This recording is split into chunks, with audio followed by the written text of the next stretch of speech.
Hey guys, welcome to the second part of your lecture on macromolecules. In the last lecture we talked about carbohydrates and lipids, and in this one we're going to refer to nucleic acids and proteins. Nucleic acids are made of monomers called nucleotides. A nucleotide includes a 5-carbon sugar, a phosphate, and a nitrogen base. These are the code-carrying molecules in all living things. We will learn much more about them later in the year, because they make up your DNA and RNA, and we happen to have entire units for that. So they include deoxyribonucleic acid and ribonucleic acid. They also include ATP, which has 3 phosphates attached to it. So DNA and RNA, the N and the A in the name stands for nucleic acid. The D and the R refer to the type of 5-carbon sugar that it is attached to. So nucleic acids, they control activities by directing protein synthesis. That's your genetic code. It is your basically instruction manual for making you. We learned in our last lecture that synthesis, the word synthesis means to make something. So your nucleic acids are basically the recipe guide or tell you how to make your proteins. The picture here on the right shows the basic structure of a nucleotide, with your phosphate is the circle here, your 5-carbon sugar, and then your nitrogen base. When we built our molecules, we built cytosine, which is one of the 4 nitrogen bases in nucleic acids. You have a list of the nucleic acids right here. In DNA only is thymine, and in both DNA and RNA you have adenine, guanine, and cytosine. In RNA only you have uracil. So what happens is that DNA contains thymine, adenine, guanine, and cytosine. When you go to RNA, you get rid of thymine and get uracil instead. This bottom portion shows you what the sugar in DNA looks like, the deoxyribose, and what the ribose sugar looks like. One thing to notice that is different about them is that the ribose has an extra oxygen that the deoxyribose doesn't have. So the deoxy literally means deoxygenated, and the phosphate group in the middle. Proteins are also referred to as polypeptides. Remember that poly is the prefix for many, and peptides is referring to the fact that when you join amino acids together, they link together by a peptide bond. That's the name of the bond. So it's saying many peptides, peptide bonds. That's another name for a protein. A protein is a chain of amino acids linked by peptide bonds. Proteins are important because they build you up so they give you your structure, and they do all the work in your body. They carry out chemical reactions, and the proteins that do that are called enzymes. Proteins do almost everything in your body. The functions depend on its specific conformation. That means how it's arranged, how it's folded and shaped, the order of the amino acids.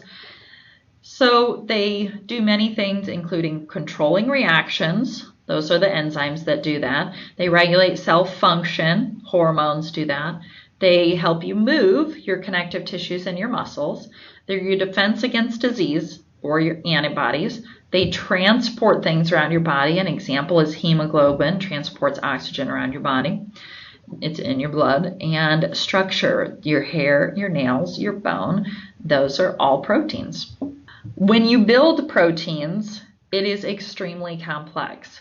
So the basic structure of an amino acid is this. You have a carbon in the middle, and it has 4 things attached to it. It has an amino group here on the left, which is NH2, a nitrogen and 2 hydrogens.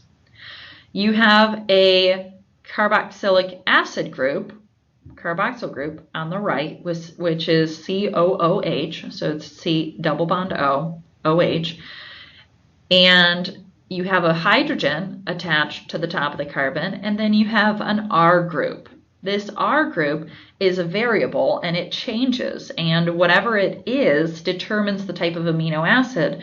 And there are 20 different options for amino acids, 20 different combinations of elements that could be put there to create a different protein. Amino acids are called amino acids because of the groups that are attached to the carbon. You have the amino group right here and then a carboxylic acid. So together that makes an amino acid. When you are folding an amino acid, first you string all the a protein, you string all the amino acids together, forming peptide bonds, and that string of amino acids is the primary structure. Those amino acids will form pleats or spirals, and that is your secondary structure when those amino acids form pleats or spirals. Your tertiary structure is when the folds interact with each other. So they fold back on each other and create different bonds, and gets to be very, very intricate, like a really pretty ribbon. I put a link here on the on the PowerPoint for a website called Foldit. Foldit is a website that allows you to play a game where you fold and create your own proteins. And it's actually a scientific site location, because now that we've cracked the DNA code, we are trying to figure out how proteins fold. And you can help do that by downloading this game and learning how to fold proteins and working on different things. It's actually pretty neat, kind of fun. And the last type of structure, the most complex, is the quaternary structure. Some proteins are more complicated and need a quaternary structure, and they are made up of more than one tertiarily folded polypeptide chain. So this is when many polypeptides or proteins interact with each other. So you'll have one protein here and one protein here, and they'll connect together to kind of form a globule. And the hemoglobin is a great example of quaternary structure. Protein molecules that are assembled in the cells carry out most of the cell's work. So this picture right here is showing a protein that's being made in the rough endoplasmic reticulum. It's being finished up through the Golgi apparatus, and those digestive proteins are staying in the lysosome, and then their job is to help digest foreign things that come into the cell. So the proteins, the digestive proteins, enzymes that are being made by the cell, are staying in the cell to do their work.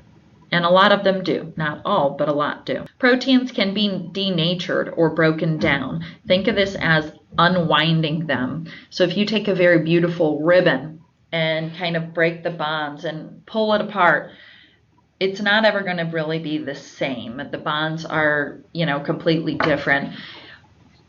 People can do this to their hair by exposing it to extreme temperatures or, extreme pHs. So that is how you can break those bonds and reform new ones and curl or straighten your hair and change the texture.